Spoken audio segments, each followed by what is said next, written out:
Muy buenas noches, Mwiriwe neza amados amigos y hermanos, bakundwa nshuti na bene data muri hano los que están hamwe en diferentes naciones. n'abari mu bihugu bitandukanye. Que la bendición de Cristo Ese imigisha ya Kristo marayika w'isezerano yoba kuri mwebwe mwese también. no kuri jewe nanje En el nombre del Señor Jesucristo, mu izina ry'umwami Yesu Kristo, amen. para esta ocasión Muri kano kanya leemos en San Lucas dusome muri Luka mutagatifu igice c'indwi versos 11 al 17 murongo wa 11 kugeza ku wa 17 y dice de la siguiente manera: havuga uku gukurikira. Aconteció Hashize igihe gitoya que Jesús aja no iba kuvuga a Yesu la ciudad, aja mu gisagara citwa Nayini. iban con él muchos Abigishwa de sus biwe discípulos. n'ishengero ryinshi bajana nawe. Cuando llegó cerca de la puerta de la Ashitse ciudad, hafi y'irembo ry'igisagara que llevaban a hasokoroka enterrar un difunto, abajanye umuvyimba kuwuhamba, la cual ariko era viuda. yari kinege kandi nyina yari umupfakazi. Abantu benshi bo muri ico gisagara bari kumwe nawe. Y cuando el Señor vio, Umwami Yesu amubonye, la vio, umwami Yesu amubonye de ella, amutera akagongwe, aramubarira ati ntacurira. y acercándose, Yigira hafi y'ikigagara y los que lo agikorako, llevaban se detuvieron. abahamvyi barahagarara. Y dijo: Aravuga ati, joven, muhungu, a ti te digo, ndakubariye nti vyuka. entonces se incorporó Uwari yapfuye aravyuka, comenzó aricara, atangura kuvuga. Yesu amuha nyina. y todos tuvieron miedo Bose baterwa n'ubwoba, y glorificaban a Dios, bahimbaza diciendo: Imana bati uvugishwa n'Imana hambaye aserutse muri twebwe, a visitar, kandi bati Imana igendeye abantu bayo. y se extendió Iyo nkuru yiwe ikwira i Yudaya hose no mu gihugu cose gihereranye naho. que Dios bendiga. Ese Imana yohezagira ubugingo bwacu mu ijambo ryayo Permite entender kandi ikatwemerera kuritahura. la presencia Ukugaragara de Jesús kwa Yesu. Murashobora gufata ibyicaro byanyu.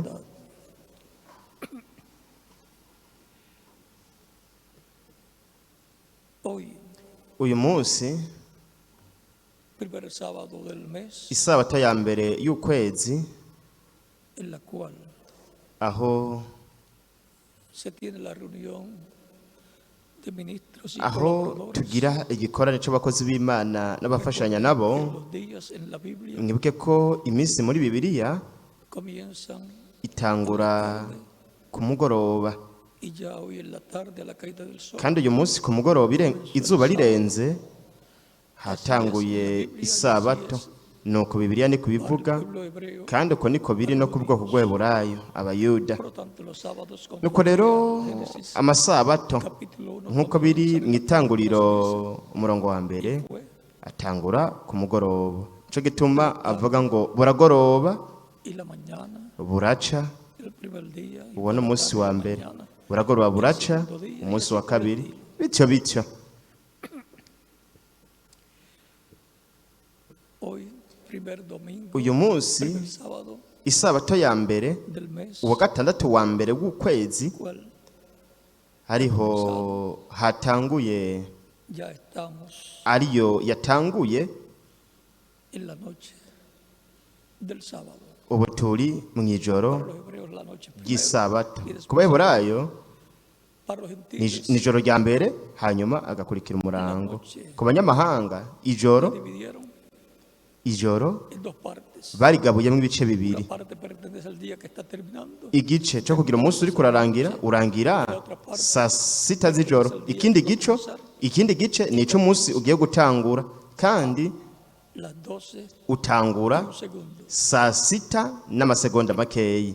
A las 12 Saa sita termina la noche del harangira ijoro ry'umunsi, la noche del hagatangura ijoro ry'uwundi munsi. y ahora Rero Veamos turabe este pasaje kino de la canditswe presencia cyo de kugaragara Jesús kwa Yesu allá en hariya la ciudad de Naín. mu gisagara c'Inayini.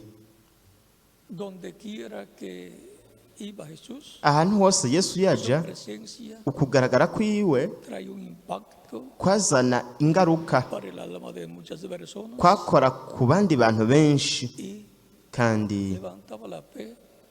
byatuma abantu benshi bakurizwa kwizera kuko abantu bamenye yuko ari Mesiya, umwana w'Imana. Abandi nabo Ocasionaba ukugaragara kwiwe una confusión, kwabatera amadidane, pensaban kuko que biyumvira era un espíritu malo el que estaba en Jesús, yuko Yesu yari impwemu mbi, aquellos milagros. yuko impwemu mbi ariyo yatuma Yesu akora bijya bitangaza, kuko abantu Que se escandalizaban de Jesús batsitazwa na Yesu. para ver lo que estaba prometido Ubwo ugiye mu byanditswe kuraba ibyari byarasezeranywe, en su venida. Y él estaba haciendo las cosas kandi yari ko akora ibintu que la escritura decía que ibyanditswe haría byavuga Mesías. yuko Mesiya azokora. Por esa causa fue Ni kubw'iyo mpamvu rero igihe Yohana Umubatizi luego de precursar la nyuma yo guteguriza inzira ukuza kwa mbere kwa Kristo, pueblo, cuando dijo aquí akamwereka abantu igihe yavuga ngo nguyu umwagazi w'intama w'Imana kuri ibyaha by'abari mu isi, del cual Juan había ari we Yohana yari yavuze él vendría yuko inyuma yiwe hazoza umuruta, del cual él no era digno de kandi desatar uwo la correa de sus ntibyari bibereye yuko azingurura ahamburura utugozi two ku nkweto ziwe, zapatos, kandi espíritu. ko ari we azobatiza muri mpwemu yera no mu mubiri Juan dijo de él, no mu muriro. Ariko Yohana yo le bautizo yarivuze aravuga ati jewe ndabatiza mu mazi, umubatizo wo kwihana, kugira ngo mayor que yo, ariko ubuje inyuma yanje aranduta, uwo ntibimbereye gupfundurura utugozi tw'inkweto ziwe, azobatiza muri mpwemu yera n'umuriro. por San Mateo capítulo 3. Ushaka kubirabira muri Matayo igice ca gatatu na Yohana igice ca mbere umurongo 28 al wa 30. 28 kugeza ku 36, Él dijo, "He aquí el aho Cordero de Dios hari bimwe yavuga ngo nguyu umwagazi w'intama w'Imana kuri ibyaha by'abari mu isi." Juan Yohana lo presentó bien. yamwerekanye neza, Ella cuando está en la cárcel ariko igihe yari mu gasho mu nzu y'imbohe, manda dos de sus discípulos yarongetse babiri mu bigishwa a biwe decirle a Jesús a preguntar kubaza Yesu ati mbega ni wewe el que ni había de wewe venir. wategerezwa kuza canke turindire uwundi? Ya el ojo profético Ijisho ry'ubuvugishwa estaba pagando. ryariko rirahuma, Que Juan dijo a él, ariko ko Yohana yamubwiye ati we akwiriye gukuzwa, nanje nkacishwa bugufi. menguando Kandi yagiye aracishwa bugufi mbere n'ijisho no mu ijisho ry'ubuvugishwa. Ariko Yohana yarazi cuáles eran las cosas yarazi que el Mesías tenía que ibintu estar Mesiya yategerezwa kuba ariko arakora. haciendo. Algunas veces Ariko rimwe na rimwe quizás pensó kumbure en que yariyumvira sacara de aquí de la cárcel ati azonkura muri kano gasho, o alguna otra canke cosa pensaría. ikindi kintu runaka yari Y le mandó kuciyumvira. preguntar, ¿eres tú? Atuma baza kumubaza ati mbega ni wewe wategerezwa kuza canke turindire uwundi? Jesús Yesu no le dice yo soy. ntiyamubwiye ati ni jewe, ati genda mubwire Yohana ati ndiwe. Juan que Yohana yategerezwa kumenya ivyanditswe kandi yarabizi, y kandi le dice yaramubwiye que vean, murabe él allí está we ngaho sanando los enfermos, yariko akiza abarwaye, sanando los cojos, agakiza ibimuga, agahumura impumyi, sanando a los agakiza sordos y ibipfamatwi, resucitando muertos. akazura n'abapfuye. En esos días y ese día, Muri iyo minsi canke kuri uwo munsi abigishwa ba Yohana ariko barabona ibyo, a los discípulos rero vayan y digan, acabwira abigishwa ba Yohana ati genda mubwire Yohana los cojos andan yuko ibimuga bigendagenda, impumyi zirabona, ibipfamatwi birumva, y a los pobres abakene barabwirwa ubutumwa bwiza. Vayan y digan eso a Juan. tigenda mubwire ivyo bintu Yohana Está sucediendo. ibiriko biraba, Porque Juan kuko Yohana tenía que ir a la escritura yatereza kuja mu y vyanditswe ver qué cosas estaría akaraba haciendo el Mesías. ibintu Mesiya azoba ariko arakora ivyo ari vyo igihe we yari kugaragara. Hamwe n'ayo makuru rero Le era confirmado a Juan Yohana rero yari amaze gushimangirwa el que había, kwemera yuko Yesu ari we yatereza kuza, ko ari we yari Mesiya. y por consiguiente Kandi mu yandi majambo Juan y su ministerio eran Yohana mu bukozi bwiwe como precursor yari amaze gushimangirwa nk'integuza. Yohana n'ubutumwa bwiwe vyateguriza ukuza kwa mbere kwa Kristo. si Jesús no era el que había de venir Juan tampoco Iyo Yesu ataza kuba yari kuba wari kuza, na Yohana so yari kuza muri iyo minsi, ntiyari kuba mbere n'integuza yo kuza k'umwami. pero Ariko Juan Yohana se supo que era el Mesías nivyo yaramenye yuko yari Mesiya, luego de la noticia hanyuma atanga inkuru, confirmado que él estaba correcto. hanyuma arashimangirwa yuko vyari ivyo. Jesús era el Mesías Mu kuba yari yaratangaje yuko Yesu ko ari we Mesiya, el pecado del mundo, umwagazi w'intama w'Imana uzokura ibyaha by'abari mu isi, uzobatiza muri mpwemu yera no mu muriro. Yohana la presencia yaramenye, yarazirikanye kugaragara kwa Yesu, y por consiguiente la mu presencia yandi de majambo kugaragara kw'Imana en carne humana en mu Jesús, mubiri w'umuntu muri Yesu, el cual decía ari we que no hacía nada de sí mismo, sino yavuga yuko atana kimwe akora vyigeneye veía al Padre hacer. uretse ivyo bonye data akora. También Yaravuga kandi ko que el Padre era el que hacía las yuko data ko ari we yakora ibikorwa, cosas, Dios yari Imana que obraba, niyo yakora, pero ariko manifestado en un cuerpo, igaragariye mu mubiri w'inyama. y siempre las personas tropiezan Kandi buri gihe abantu batsitazwa n'umubiri w'inyama, al Dios uwo Imana manifestándose iba por iriko consiguiente. irigaragarizamwo, mu yandi majambo igendera Aquí con la abantu resurrección bayo. de la viuda de Naín, Hariya amaze kuzura urya mwana w'umupfakazi w'Inayini mu gisagara c'Inayini, abantu baramenye yuko umuvugishwa akomeye cyane, ko yahagurukijwe hagati mu bantu, kandi ko Imana yari kigendera ihanga rya Imana yari kigendera ihanga ryayo mu mubiri w'umuntu biciye mu mubiri w'inyama witwa Yesu. Vyoroshe cyane nk'uko estaba haciendo exactamente yariko arakora neza neza ivy'Imana yasezeranye ko llevaría a cabo, azokora, cumpliendo ashitsa sus promesas. amasezerano yiwe y'ico gihe.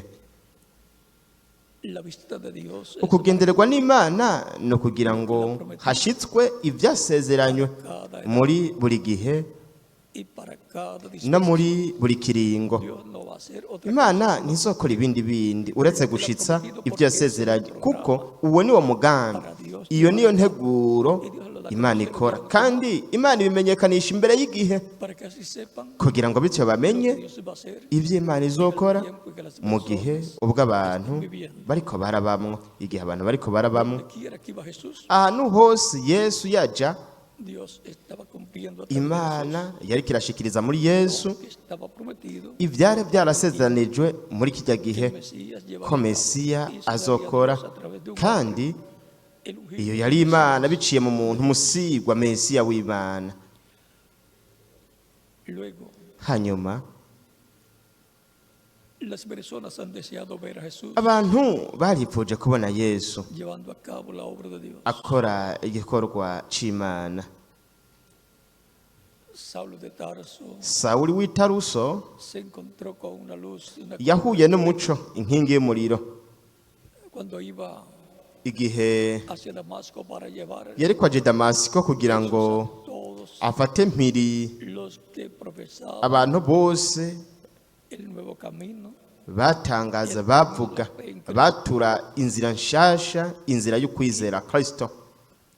mientras iba en su caballo, Mu gihe rero yari ku mukogote wiwe ariko aragenda, yabonye una luz más fuerte que umuco ukayangana cyane kurusha izuba, el caballo, aca arakoroka ava ku ifarasi, luz, yumva muri uwo muco, columna de fuego, la muri iyo nkingi y'umuriro, ya nkingi y'umuriro nyene imwe yereka Mose mwaca Gisaka, columna de fuego, iyo nkingi y'umuriro nyene el ángel del pacto marayika w'isezerano le habla y le dice, aramuganiriza, aramubwira Saulo, ati sawuli sawuli ¿por qué kubera iki untoteza dura cosa te dar ati birakomeye cyane gutera imigere mu mihunda lo supo?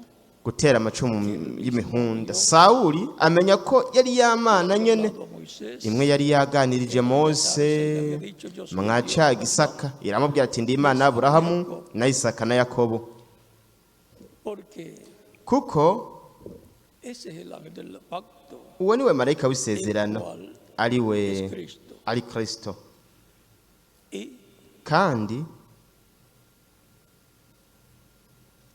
Saulo pregunta, sawuli yarabajije ¿quién eres, Señor? arabaza ati urindega mwami Porque Saulo estaba persiguiendo a los kuko cristianos. sawuli yareka atoteza abakristo Y kandi esa luz, desde esa luz se escucha las demás. muri uwo muco yumva aya majambo ati ndi yesu Persigues. uba uri kuratoteza Era Jesucristo yari yesu kristo que había vuelto yari yesu a la kristo columna de fuego, a esa luz, yari yihishije yambaye iyo nkingi y'umuriro yinyegeje muri uwo muco en esa forma, kandi muri ubwo buryo en we medio de yarabandanije medio, mu ishengero ryiwe mu bamwizera pues kuko we lo había prometido. yari yarabisezeranye En San Mateo capítulo 28, muri Matayo mutagatifu igice ca 28 verso 20 dice, murongo wa 20 haravuga ngo enseñándoles que guarden mubigishe todas las kwitondera ivyo nabageze cosas que byose me han dado. Y aquí umve yo estoy con ndi vosotros kumwe nawe todos los días ndi kumwe namwe imisi yose hasta gushitsa el fin. ku muhero w'isi ¿Hasta cuándo dice Jesús que Él estará mbega ni ryari ni kugeza ryari yesu avuze ko con azoba los ahari creyentes en Él? ari kumwe n'abamwizera Hasta ni kugeza el fin del mundo. ku muhero w'isi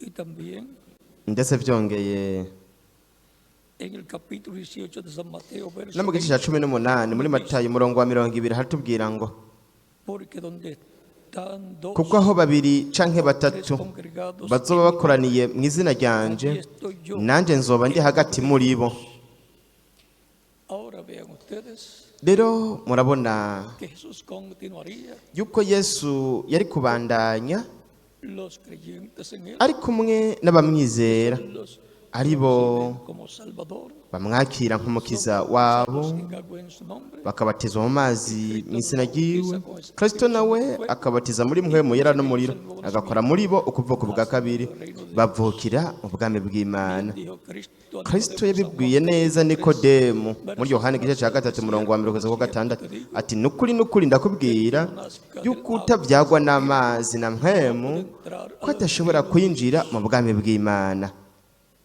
se entra al reino de Dios naciendo umuntu yinjira mu bwami bw'imana como hemos entrado a este reino terrenal. avutse nk'uko twinjiye muri ubu bwami bwo ku isi tuvutse Nuestros padres tuvyawe n'abavyeyi bacu naciendo del Espíritu Santo, ukuvyagwa na mpwemu yera nako kuvyagwa n'amazi n'ubutumwa bwiza na mpwemu yera nivyo bituma twinjira mu bwami bw'imana el reino de Dios. tukavukira mu bwami bw'imana Por consiguiente, kandi mu yandi majambo venimos a ser tureza rero tugaca tuba abana b'ubwami los hijos de luz, abana umuco los hijos e hijas de luz. abahungu n'abakobwa b'imana Y en medio kandi hagati de los hijos e hijas de Dios, mu bahungu n'abakobwa b'imana los creyentes en mu Cristo, bizera kristo uva mu ntabwo kuja mu yindi uva mu gihugu uja mu kindi biciye muri kahise k'ishengero ry'umwami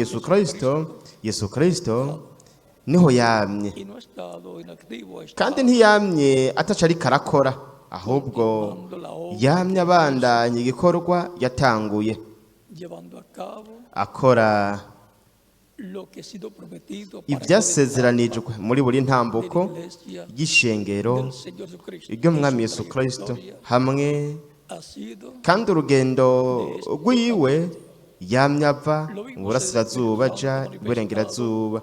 Turamubona muri mpwemu yera ahagaragariye mu ishengero rimwe rya mbere que él comenzó, abandanya igikorwa yatanguye. Twaramubonye hanyuma mu banyamahanga así como lo nk'uko vimos a través twamubonye biciye muri mutagatifu Petero n'izindi ntumwa zitandukanye ariko arakora, que ya su cuerpo kuko umubiri we w'inyama wari crucificado wabambwe urahambwa azuka yahawe ubwiza, a la diestra de Dios, none yicaye iburyo bw'Imana ku ntebe y'ubwami y'Imana. pero Ariko a través biciye de los cuerpos mu mibiri de los apóstoles, y'intumwa abigishwa, Kristo muri mpwemu yera manifestándose yarigaragaje, y continuando, bityo araheza abandanya igikorwa yari yatanguye.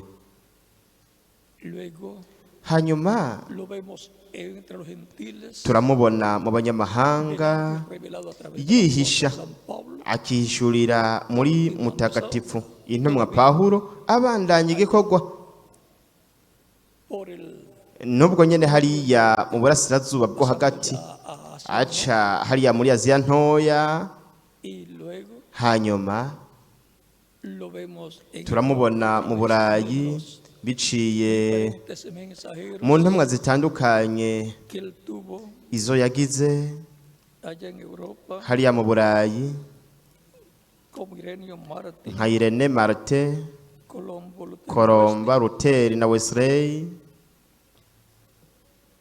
llevando a cabo la obra akora igikorwa correspondientes a esas etapas kijanye n'izo ntambuko de la iglesia z'ishengero, y llamando y juntando kandi ahamagara yegeranya abatoranijwe esas diferentes etapas bo muri izo ntambuko zitandukanye. Yari Kristo de Dios, muri abo bantu b'Imana, de Jesucristo, kwari ukugaragara kwa Yesu Kristo, la cual fue reconocida ariko kwamenyekanye, que escucharon ariko la kwamenywe n'abumvise ijwi rya Kristo muri mpwemu yera biciye muri izo ntumwa. luego Hanyuma continúa su trayectoria arabandanya urugendo rw'iwe Kristo muri mpwemu yera mu ishengero ryiwe, Europa, ava mu Burayi, mu Bwongereza, aca muri Amerika ya ruguru, pasando al aca continente ku mugabane americano, wa Amerika, pasando al oeste, aca iburengerazuba, porque la trayectoria de kuko urugendo kwa Kristo mu ishengero ryiwe ava mu buseruko Israel, mu gihugu ca Isirayeli Medio Oriente, aribwo buri mu burasirazuba bwo hagati, oeste, aja iburengerazuba, atravesando por Asia Menor, akajabo kagaca muri Aziya ntoya no mu Burayi akabandanya.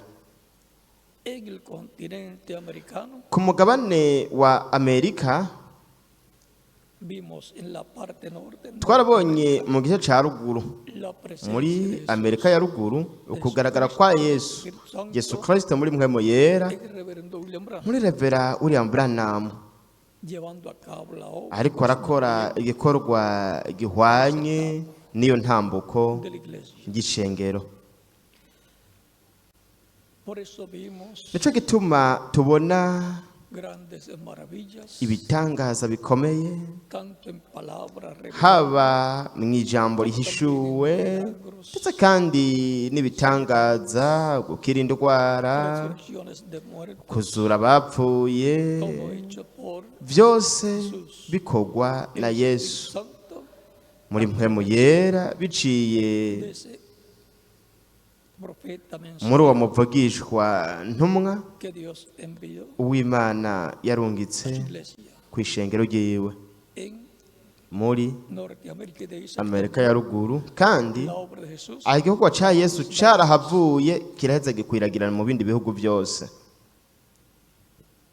y ahora hace falta Ubonaho rero turasigaje, turabura intambuko ya nyuma.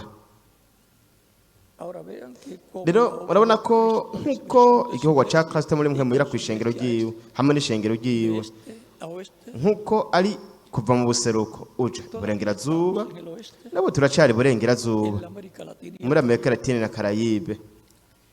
Ahora Rero Cristo dijo que Él es la luz. Yo soy kristo la yavuze luz ngo del ni mundo. umuco ni jewe muco w'isi unkurikira ntazogendera mu mwijima ariko azogira umuco w'ubugingo. San Juan capítulo 8, Yohana verso 8 umurongo wa 12.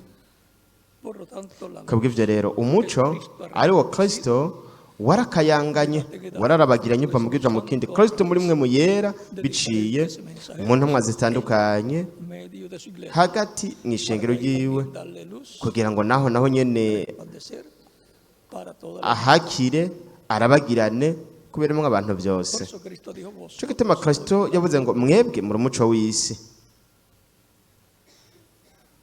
Y ahora Cristo va a resplandecer Rero Kristo alumbrar por medio agenda arabagirana akayangana biciye mu ishengero como el sol ryiwe nk'izuba durante la noche mw'ijoro resplandece rikayangana biciye mu ishengero biciye de la luna mu que kwezi representa la iglesia ariko gushushanya ishengero. Kristo nawe sentado ashushanywa en el sol. n'izuba. Y ahora Rero vean lo que dice el reverendo William Branham nimwumve ico Reverend William Branham yavuze en el libro de citas mu gitabo c'imirongo urupapuro rwa 39 umurongo 5:93 amajana dice 593 yavuze ngo hazoza umuco levantará. uzoseruka. ¿Dónde vendrá? Mbego uzoza hehe? Jerusalén. Hari Yerusalemu? Oya mugenzi, Las luces de la tarde imico yo ku mugoroba levantarán en ntabwo izorasira izoturuka i Yerusalemu. Imico yo ku mugoroba ¿Para dónde? ija hehe? En el oeste. Iburengerazuba. Ellos tuvieron su día. Bo baragize umunsi wabo barawanka, Luz de la tarde ariko se umuco wo ku mugoroba en el oeste uzorasira iburengerazuba. para Kubera brillar iki? sobre, Kugira ngo wakire ku ijambo iki, para madurar la kugira ngo ukomeze ivyamwa, traer uzane delante ukuze árbol novia. igiti Con las mugeni. mismas señales, Nka vya bimenyetso nyene, maravillas ibitangaza no que twumiza tenía en el principio. n'ivyimbugwa vya vyamwa bari bafise mu ntango En el oeste, que n'iburengerazuba. corresponde al continente Ari wahuye americano, n'umugabane wa Amerika y que ya kandi una parte se cumplió igice en kimwe Norteamérica, kikaba carashikirijwe muri Amerika ya ruguru, igindi gice naco Latina y el Caribe, gishikirizwa muri Amerika Latine na donde Karayibe, la luz de la tarde aho umuco wo ku mugoroba resplandecerá. uzokayanganira. Ya resplandeció en Norteamérica, Waramaze gukayanganira muri Amerika ya ruguru, uzokayanganira muri Amerika Latine na Karayibe naho. grandes bendiciones tiene Imigisha Dios ikomeye cyane Imana irayifise por medio de Cristo que se biciye muri por medio de su Kristo, muri iglesia, mwe mugera hagati mu ishengero ryiwe para los latinoamericanos y caribeños. ku banyamerika Latine na Karayibe. Tenemos que ver cuáles son las promesas Dutegereza kuraba de Dios, ni ayahe masezerano y'Imana ku ishengero ryayo muri kino gihe cya nyuma. Dutegereza kuraba ayo masezerano ayo ariyo, kuko cumpliendo, ayo niyo Imana izoshitsa ishire mu ngiro. por lo cual Nico gituma tenemos que reconocer dutegerezwa kuzirikana tukamenya ivyanditswe, la palabra de tukamenya ijambo ry'Imana, tukamenya lo que Dios ha prometido ivy'Imana yasezeranye muri kino gihe cya nyuma, kuko ivyo nivyo Imana izoba llevando a cabo. iriko irakora. Hay Hariho grandes bendiciones imigisha myinshi para su iglesia, para ku ishengero ryayo muri kino gihe cya nyuma, aquellos kuri abo que verán y estarán bazobona kandi bakazoba bari mu kugaragara kwa Yesu, manifestación final. mu kugaragara kwiwe kwa nyuma. Tenemos promesas Turafise amasezerano de que saldrá un mensaje, yuko hazoza ubutumwa bukegeranya su iglesia novia, ishengero ryiwe mugeni, y no se preparará kandi buzobategura para ser reformados, llevados con bategurirwe Cristo a la correcta. bategurira guhindurwa no kujana na Kristo muzima no kubw'umwagazi w'intama, buzoba kwizera kubahisha guhindurwa. Ivyongeye ishengero ry'umwami Yesu Kristo rirafise isezerano de que habrá ry'uko hazoba dentro del cristianismo hagati mw'iyobokamana ry'abakristu, hagati mw'ishengero ryiwe, la catedral. ko hazoba ihema rinini Karpa Cathedral, aho kugaragara Jesucristo kwa Yesu Kristo muri mpwemu yera, aho llevando a cabo kuzoba kuriko la obra kurakorera prometida igikorwa cyasezeranywe tercera etapa gisezeranwa mu gukorwa kwa gatatu kwahishuriwe Revera Ura Branham aguhishurirwa na marayika w'Imana wa mumarayika umwe yamuherekeza.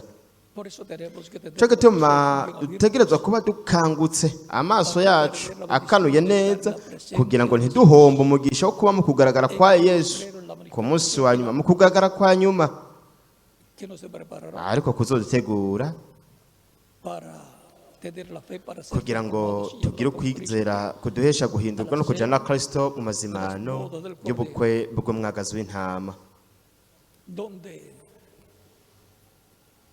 estará la luz ahazoba hari umuco mwinshi uzoza en el oeste. iburengerazuba.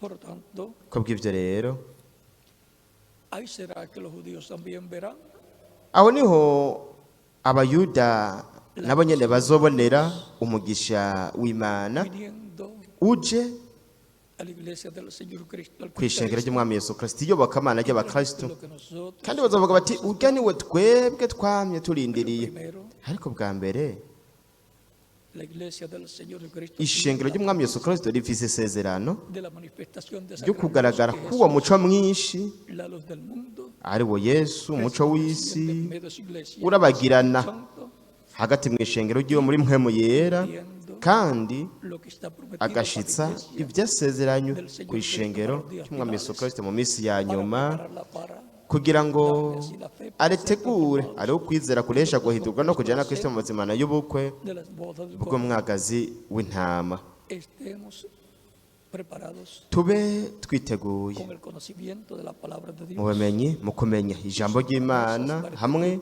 n'amasezerano yayo muri kino gihe ca nyuma, kugira ngo se nos base por alto ntiduhavure ducikwa la presencia de Jesús no kugaragara kwa Yesu en ese Espíritu Santo en la columna muri mpwemu yera, inkingi y'umuriro en este tiempo final. muri kino gihe ca nyuma.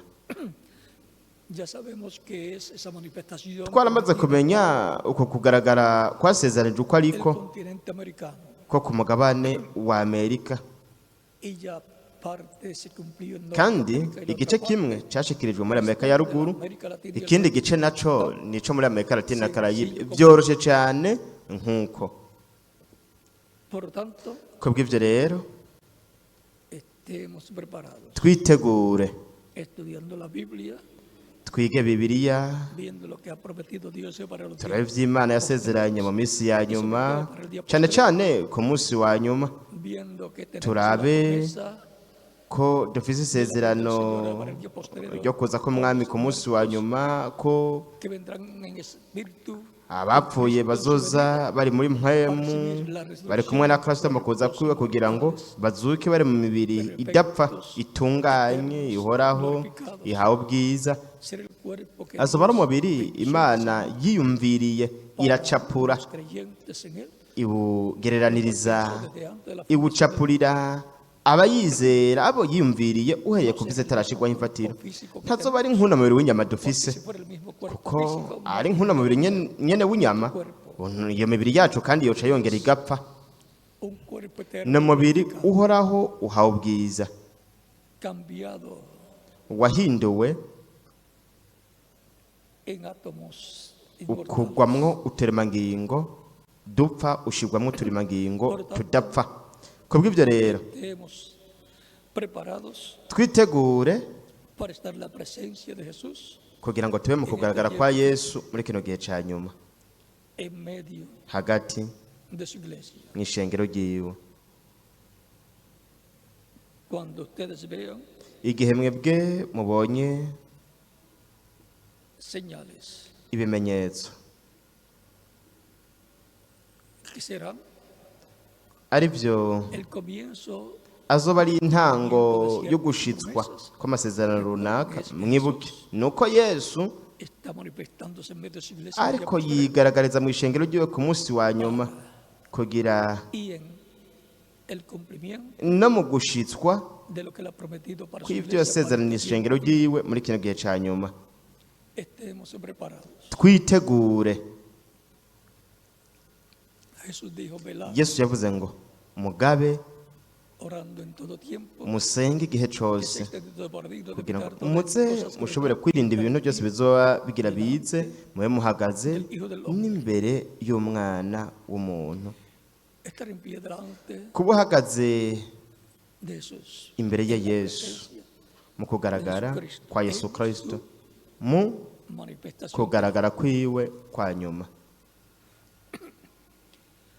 la presencia ukugaragara de Jesús. kwa yesu ¿Vieron que se mwabonye ingene byoroshe identificar la presencia kumenya ukugaragara kwa de yesu su iglesia en hagati mu ishengero ryiwe kuri uno mubumbe w'isi uva mu gihe uja mu kindi podemos ya identificar la presencia de Jesús twashobora kubona mbere ukugaragara kwa yesu biciye muri kahise hagati mu ishengero ryiwe ariko ubuho twebwe a la presencia de Jesús dushaka kubona ukugaragara kwa yesu ku munsi wa nyuma hagati mu ishengero ryiwe kugira ngo turonke imigisha en este tiempo iyo yatuziganije yaduteguriye muri iki gihe cya nyuma kuko ntibihagije kumumenya su manifestación en mu otro kugaragara kwiwe ko mu bindi bihe ahubwo ni mu kugaragara twebwe turimwo dutegerezwa kumubonamwo muri kino gihe cya nyuma ukugaragara kwa yesu mwibuke ko yavuze ngo nzobana namwe iminsi yose kugeza fin del mundo. ku muhero w'isi Nos toca ubu rero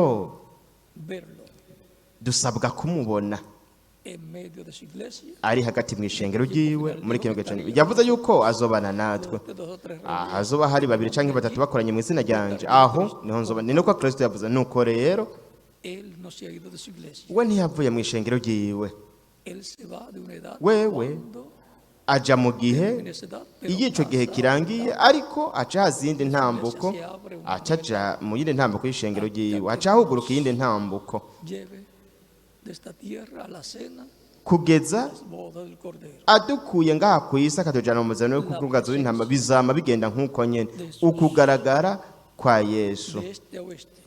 Y ahora kuva mu burasirazuba uja mu burengerazuba rero ubu haramukiwe iburengerazuba para nosotros es un privilegio kuri vivir twebwe ryabaye ihirwe kuba iburengerazuba cyane cyane mu gice cya nyuma cy'uburengerazuba amerika latine na karayibe que las bendiciones de Cristo ese mugisha kristo mareka w'isezerano yoba kuri mwebwe mwese muri ngaha hamwe n'abari mu bindi bihugu abakozi b'imana hamwe n'amashengero yanyu kandi tuzobana kuba imana uza imana niyabishaka musenge cyane musenge igikorane cyo kuba imana ukurikira y también traiga ndetse byongeye muzane familiares imiryango para que la misericordia de Dios kugira ngo imbabazi z'imana zibashikeko imbere y'uko hugagwa urugi de la cual habla Cristo en ariko San kristo Lucas, avuga muri luka igice cya 13 murongo wa 25 kugeza ku 27 kuko umunsi umwe urugi rw'imbabazi ruzokugagwa kandi aho ntihazokongera kuba ihirwe iry'agakiza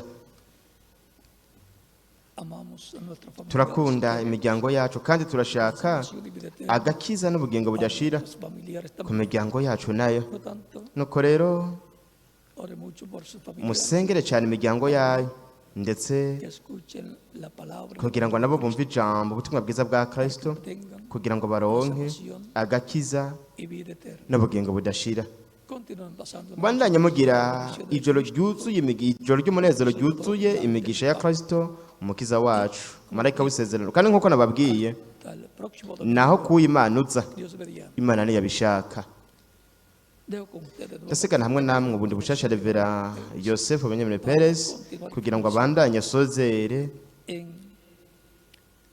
esta ocasión. muri kano kanya Si faltó algún anuncio, lo puede namba hari itangazo rihari José revera yosefu benyamini perez arashobora kuribabwira